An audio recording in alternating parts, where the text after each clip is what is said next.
अस्सलाम वालेकुम। उम्मीद आप सब खैर खैरियत से होंगे। मैं हूं मोहम्मद नासिर यूसुफ और आप देख रहे हैं मेरा यूट्यूब चैनल और फेसबुक पेज। ऑस्ट्रेलिया ने इंडिया को चौथे टेस्ट, जो कि एमसीजी पे हिस्टोरिकल टेस्ट था, उसमें बड़े ही आसानी के साथ हरा दिया। अब इन ऑस्ट्रेलियंस का भाई हम करें तो करें क्या।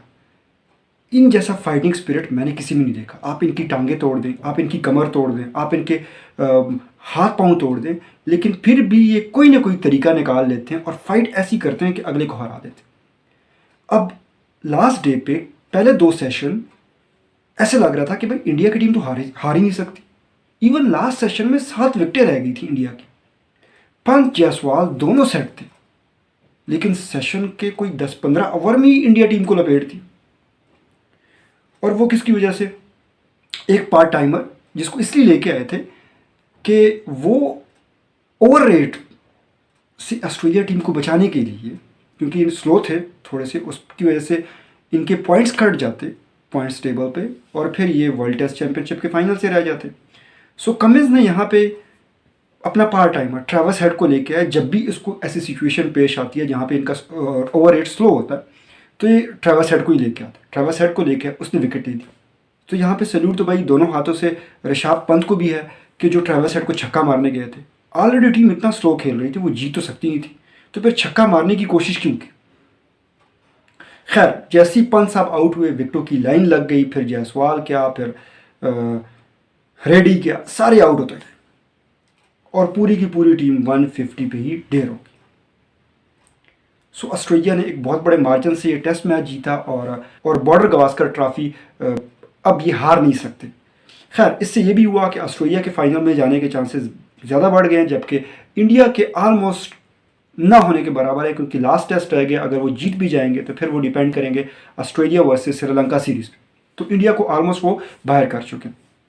यहाँ पे आपको दाद स्टार को भी देनी पड़ेगी, जिसके कमर में दर्द थी, लेकिन फिर भी वो आए और कोहली और एक और बड़ी इंपॉर्टेंट विकेट उसने ली। और साथ में भाई कमिंस और बॉलैंड का तो जवाब ही नहीं था।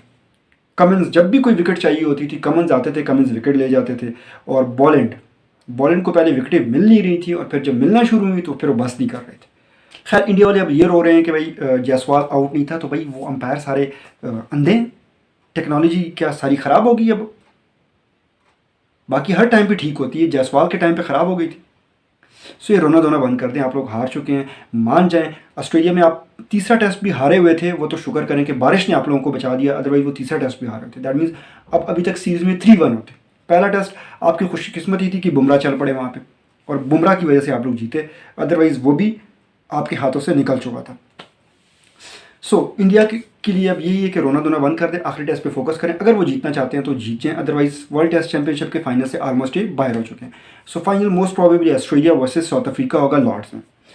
साथ ही साथ भी पाकिस्तान की टीम हार गई है। पाकिस्तान जीता हुआ मैच हार गए। अगर वो जीतते तो इंडिया के लिए चांसेस बढ़ जाते, लेकिन हार गए। अब क्या हो सकता है। खैर, हमारे लिए पहले ये होता था कि हमसे 5-6 विकेटों के बाद कोई आउट नहीं होता था। मीन्स हम पहले 4-5 जल्दी आउट कर लेते थे, फिर छठी विकेट जो है ना खड़ी हो जाती थी और हम मैच जितवा जाती थी। अब हम 8 आउट कर लेते हैं, फिर 9वीं-10वीं विकेट हमसे गिरती नहीं है। बाबर आजम की कैप्टनसी में आप सेमीफाइनल उठा के देख लें वर्ल्ड कप 2021 का, जहाँ पे हमने ऑस्ट्रेलिया के 5 आउट कर दिए थे 96 पे 12 ओवर में, और आखिरी के 8 ओवर में कोई 11 पर ओवर चाहिए थे और उनकी एक ही रिकग्नाइज प्लेयर रह गया था।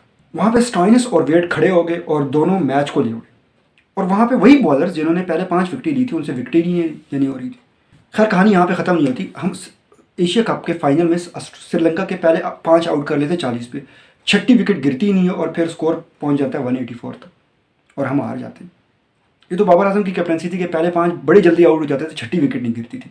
अब आते हैं शान मसूद की कैप्टनसी पे। शान मसूद की कैप्टनसी में हम 8 आउट कर लेते हैं, फिर 9वीं विकेट गिरती नहीं है।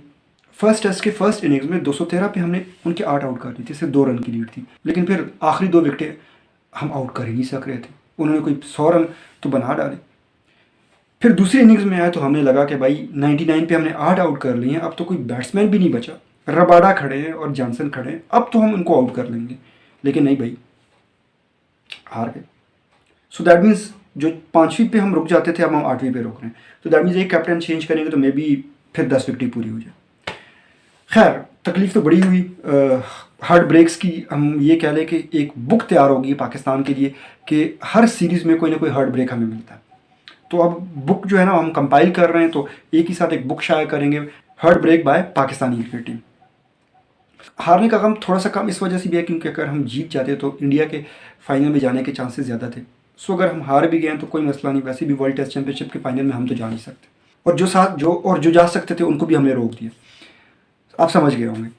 अब एक ही टेस्ट रह गया, होपफुली कि पाकिस्तान उसमें अच्छा परफॉर्म करेगा और जीतेगा, और फिर हमारी वेस्ट इंडीज़ के साथ 3 टेस्ट रह गए, लेकिन तीनों जीत भी जाएँ, इवन आप चारों भी जीत जाएँ तो तब भी हम फाइनल में नहीं जा सकते।